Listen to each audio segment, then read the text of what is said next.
In this video, we'll be going over search a 2D matrix 2. So write an efficient algorithm that searches for a target in an m times n integer matrix.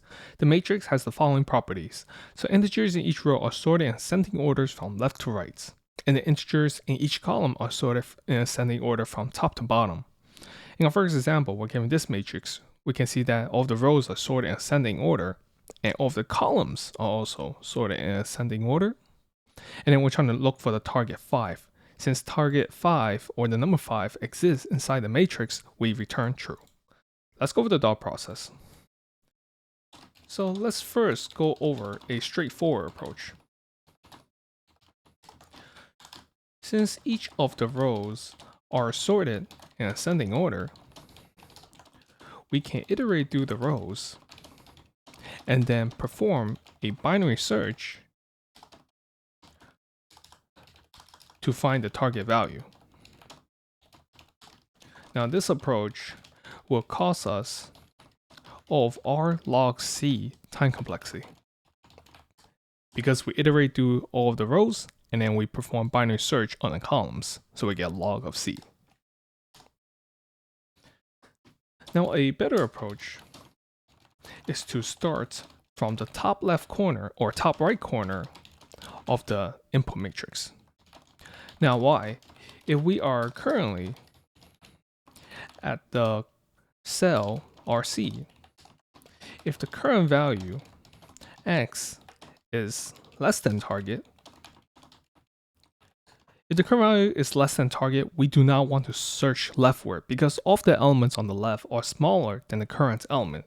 So we have to search downward to r+1 or the next row.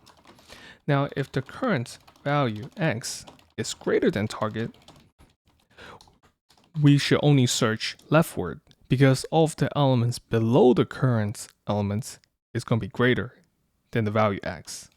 We have to search leftward to c-1. Now let's go over the pseudocode. So we're going to create two variables. R, our current row, it will be initially at 0, and C, our current column, initially at the last column. This is basically starting at the top right corner of our input matrix. Now, while R is greater than, or is not out of bound, and C is greater than or equal to 0, if the matrix RC is equal to target, this means we have found our target value. We can just return true. Now else if the current cell is less than target, we have to search downward to find the larger values. So we're gonna set R to r+1.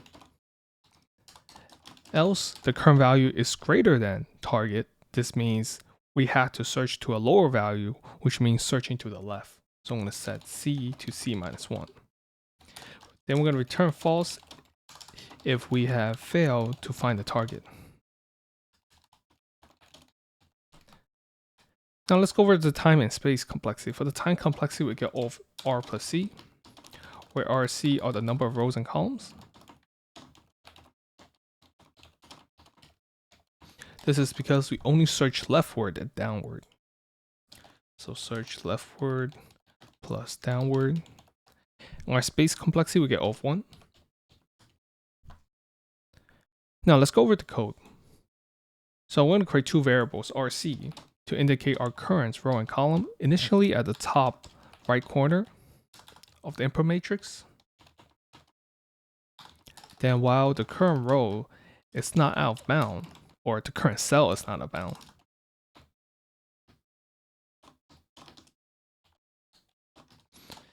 if the current cell contains the target, we can return true. Else if the current cell is less than the target, then we have to search for a larger value, which means searching downward, so we want to move downward. Else the current cell is greater than target, we want to search to a lower value, which means searching to the left. and will return false if we have failed to find the target value.